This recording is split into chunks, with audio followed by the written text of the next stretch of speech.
a book makes me pull my eyes out, it's a 5-star, so... Hey, if you've never seen me before, my name's Kyla and welcome to my channel. Full disclaimer, this is my first video, so bear with me. I wanted my first video to not be boring and introducing myself and everything like that, so I thought, why don't you get to know me as a reader? So we're going to do my August wrap-up and my September TBR, what I'm currently reading, and just get to know me more as a reader. So in total for August, I read 2 books on my Kindle, 3 physical books, and 2 audiobooks. 3 of those were fantasy, 2 were dark romance, and 3 were thrillers, one of them being a paranormal thriller.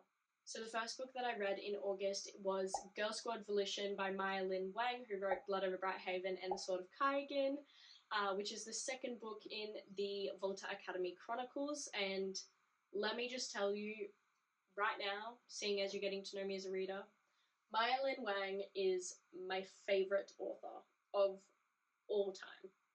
So realising that she went under a different pen name for this series, I had to read them. I have the first physical one on my shelf, but I still need to buy the other 2 as trophies. 5 stars, as always. The second book that I read in August was something way out of my norm. I read Lights Out by Nevessa Allen as an audiobook, and I don't regret a single thing. I am not really a dark romance girly.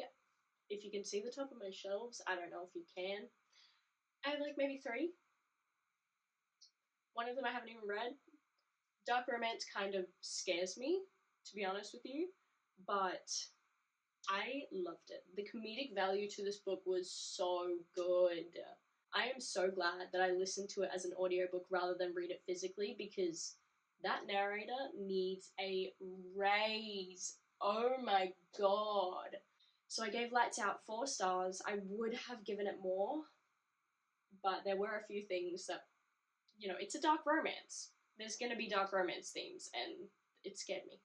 The third book that I read in August was the last book in the Volta Academy Chronicles, called Girl Squad Volcanic. And I am going to start a riot if Maya does not continue this series, because it is the third and final in the series, but there is so many things left unsaid, and I don't know if she's continuing the series because she's not on social media very often. It's going to do my absolute head in. But I gave it 5 stars, of course. The entire Volta Academy Chronicles is a 5-star series. Absolute perfection. The first physical book that I read in August was The Surrogate Mother by Frida McFadden, and Frida McFadden is my favourite thriller author of all time. This woman has... I need to pick this woman's brain. Like, how do you do that? At the start, I was a little bit like, this is quite slow, I don't really understand. But then when we got into it, oh my god. I mean, what did I expect? Did I really expect anything less from Frida McFadden? Because I thought I knew what was coming, and then I didn't. And I do that with every single one of her books. I'm like, I know exactly what's coming. I'm so right, and then I'm wrong. And so I gave it 4 stars. Frida is normally 5 for me, but I just felt that this one was slightly lacking compared to some of the other ones. The next book I read was Caught Up by Nevessa Allen on audiobook, and I don't even know what to say, because how can you produce a banger like Lights Out and not follow it up with another banger? It had so much potential to be better, and it wasn't. I absolutely loved the sex work advocacy though. That was so good, but I'm so mad that I didn't get to see more of that, because it was so important to the main character, but where was it? It was spoken about maybe 3 times. So I was very underwhelmed, considering I was obsessed with Lights Out, laughing every few chapters, and then Caught Up just didn't hit the same. So I gave it 2 stars. The 6th book that I read in August, V.E. Schwab, Has My Heart. I only recently finished this book, and Galen is just, oh, it is amazing. It is so amazing and intricately thought out, and just such a cool concept. Like, oh, it's just phenomenal. And there's heaps of journal entries and drawings, if you can see that. And like, it is, oh, it's such a cool read, and I cried, and it just keeps you completely locked in the entire time. I gave Gallant 4 stars just because I felt the start could have given a little tiny bit more. Like, there was just so close to a 5-star for me. It was more like a 4.5, 4.6. Like, it was so close to a 5-star. I love this book. I hate the way that it ended. It made me really sad, but V.E. Schwab, I'm learning, doesn't like to give you a full closure ending. There are always questions left untold, and I really like that. Her prose is so lyrical and beautiful, and I'm just like obsessed with this woman. Okay, the next book I listened to is an audiobook, and it is called The Girl Who Was Taken by Charlie Donlia. And I didn't guess the plot twist. Apparently I'm really, really bad at that. But you could kind of know who the killer was from the start, like, quite easily. Except for that one tiny plot twist that, like, does go, whoa, what the but it's like, yeah, okay, we kind of like got that. I don't know, it lacked flair for me. I think the premise of the story is so good, but I just think that there was just something missing. The real intrigue and really finding out through the main character's eyes what happened. I think all of the flashbacks and the different point of views just really took away the mystery of it all. So that one I did give 1 star. I just wish that there was more for it, you know? Okay. I am leaving August with a bang. I am currently reading a book, but I probably won't finish it by the end of August. So we're leaving August with a bang. Oh my god. If you love Sarah J. Maas, ACOTAR and Throne of Glass, this book will rip your heart out. I found so many similarities to ACOTAR and Throne of Glass while still being so unique that it felt like an entirely different story, though the elements were quite similar. If you love Sarah J. Maas, you will love Lauren Hamilton Murray. Oh my god, I literally finished this last night, and I bawled my eyes out for 30 minutes. 30 minutes. Like, straight bawling. Like, it wasn't like, oh, I'm a little bit sad. I was literally bawling. Eyes were puffy, red, and I wanted to just stare at the wall for the next 5 hours. This threw me for a loop. Oh my god, like, I just don't know how this book hasn't blown up yet. Heir of Storms by Lauren Hamilton Murray. Read it. Every fantasy girl needs to read this book. There is so much emotion and grit and just rawness. Like, oh my god. It follows such a complex character.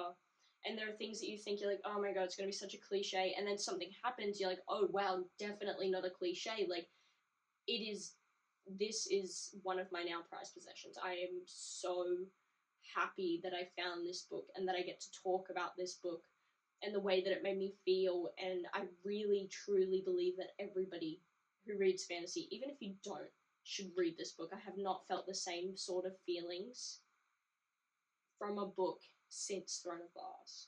If I didn't say it, 6 stars. 6 stars, 7 stars, all the stars in the absolute world for this book. I just wanted to jump in really quick just to say that as much as I am a reader, and I love that I'm able to express myself more as a reader through posting YouTube videos, I am actually an author, and this is the book that I wrote. Curse of the Seven is the first in a duology called Redemption of Omnia. I'm currently writing the second book, but we'll talk a little bit more about that later. She's actually out on Amazon, Kindle Unlimited, and on my website now, so, you know, if you want to go check her out, you can go check her out.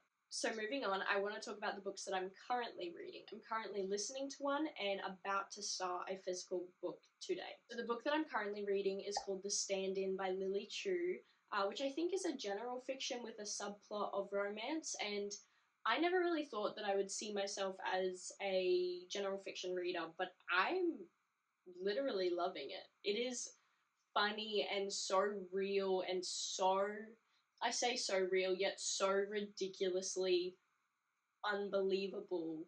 So she is a random girl who looks like a celebrity and she has to stand in for this celebrity and pretend to be her. Like, that's completely unrealistic, but the character is so real, and she humanizes these famous people, and it is so beautiful, and I'm really just truly enjoying this book so much. And for the book that I am going to start today that I am very, very, very excited for, we have Not Quite Dead Yet by Holly Jackson. I read the Good Girl's Guide to Murder trilogy maybe a year and a half ago and fell in love with the characters and fell in love with the story, and I don't like the TV show, I'm not gonna lie to you. I think that they portray the main character very differerly than she is in the book. Anyway, besides the point.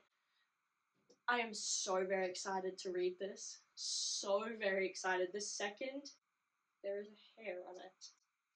The second I saw this in Kmart, I was on a book buying ban, and I broke it, and it has been broken ever since. So if you've never seen this book before, which I'm hoping you have, but if you have not, pretty much the main character gets attacked and she sustains a brain injury, and her condition is worsening over time, and they tell her you only have a week to live. So she solves her own murder, hopefully. I'm very excited. The time crunch in this is going to be awesome, and I just can't wait. So before, we were talking about Curse of the Seven, which is my fantasy debut, and I just wanted to have a little bit of a chat and just tell you how it's going writing book 2 in the duology. So book 2 is called Prophecy of the Seven, and I'm currently 31,500 words in. I'm so happy and excited.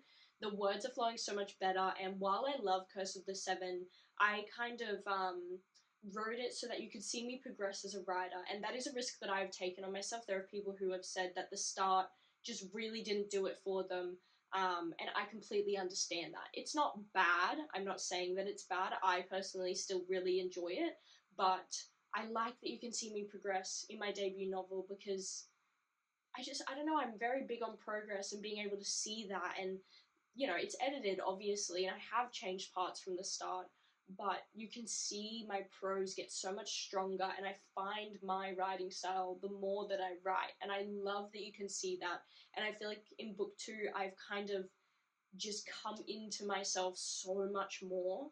Like, the way that I write is just, it's so much better. It is so much better, and it's flowing so much easier, and you get so much more of the characters. Like, oh my god, people are like, I better see more of this character, Slater Devereaux, and you do. I mean, that's all I'm gonna say about it. Is you definitely do. You get so much more of the characters in depth, and the what they're feeling, and just who they are, and their backstory as well. I'm just really excited to finish this book. I think that reading the entire duology together will just be so surreal, because these characters have lived in my head for so long, and it's gonna be unreal. So back to getting to know me as a reader, I thought let's do my September TBR. Firstly, I'll start off with the audiobooks. So with me, personally, I will just find a random audiobook and I go, oh yeah, why not, I'll just listen to that. But I decided finally that though I'm not really a big romance reader, I was going to finally read The Boys of Tommen. So I started listening to Binding 13. I'm not gonna lie, the Irish accents are doing me for a loop, but I was like, I'm kind of enjoying this. Get a notification. Spotify. You have no more listening hours for the month.